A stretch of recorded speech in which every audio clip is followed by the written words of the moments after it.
Hello, السلام علیکم ورحمۃ اللہ وبرکاتہ۔ وعلیکم السلام ورحمۃ اللہ وبرکاتہ۔ جی میں محمد معین رضا جھارکھنڈ دھنباد سے بول رہا ہوں۔ جی جی فرمائیے۔ مفتی کلیم رضوی صاحب سے بات کرنی تھی۔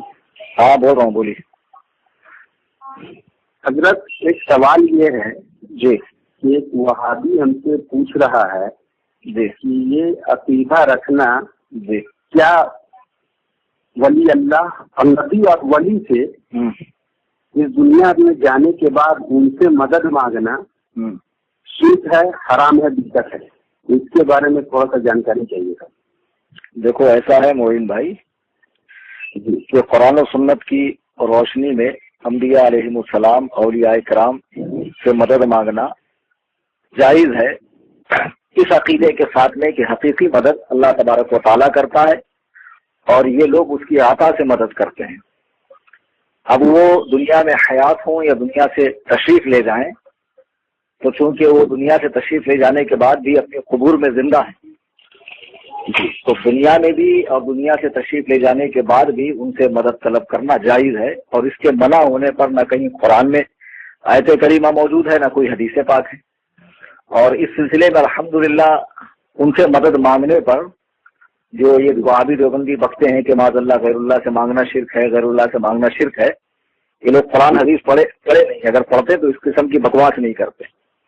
اب دیکھو ایک جگہ سورہ صف میں آیت نمبر 14 ہے، قال عیسی ابن مریم للحواریین من انصاری الی اللہ قال الحواریون نحن انصار اللہ۔ حضرت عیسیٰ علیہ السلام جو بنی اسرائیل کی طرف نبی ہو کر تشریف لائے تھے، وہ اپنے حواریوں سے کہتے ہیں کون ہے جو اللہ کی طرف میری مدد کرے؟ تو ان کے جو حواری تھے انہوں نے کہا ہم اللہ کے دین کے مددگار ہیں۔ اب اگر غیر اللہ سے مدد مانگنا شرک ہے تو وہابی ذہن کے حساب سے حضرت عیسیٰ نے تو شرک کر دیا۔ سمجھ رہے ہیں بات آپ؟ حضرت عیسیٰ علیہ السلام نے اپنے حواریوں سے مدد طلب کی، تو اب یہ تو وہابی ذہن کے حساب سے شرک ہو گیا۔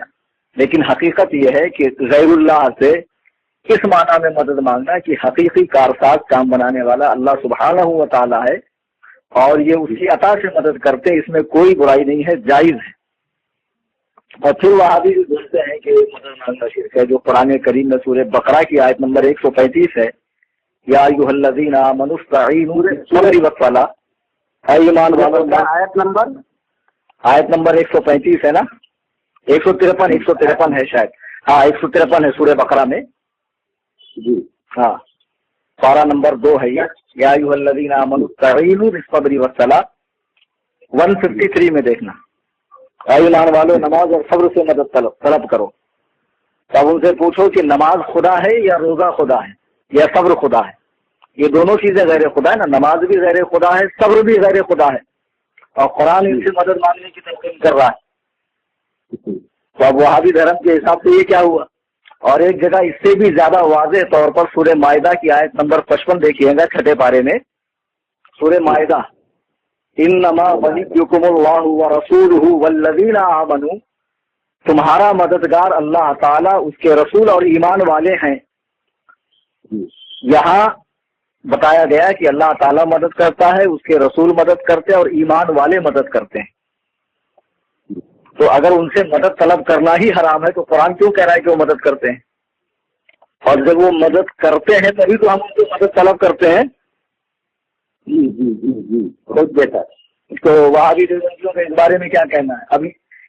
اب رہا کہ وفات کے بعد مدد کرتے ہیں یا نہیں، تو ایک بات یہ یاد رکھیں کہ انبیاء علیہ السلام کی جو دنیاوی زندگی، اس سے بہت بڑھ کر ان کی برزخی زندگی ہے، اور پوری امت کے علماء کا اجماع ہے کہ حضور پاک علیہ الصلوۃ والسلام اپنی قبر انور میں حقیقی حیات کے ساتھ زندہ ہیں، سمجھے؟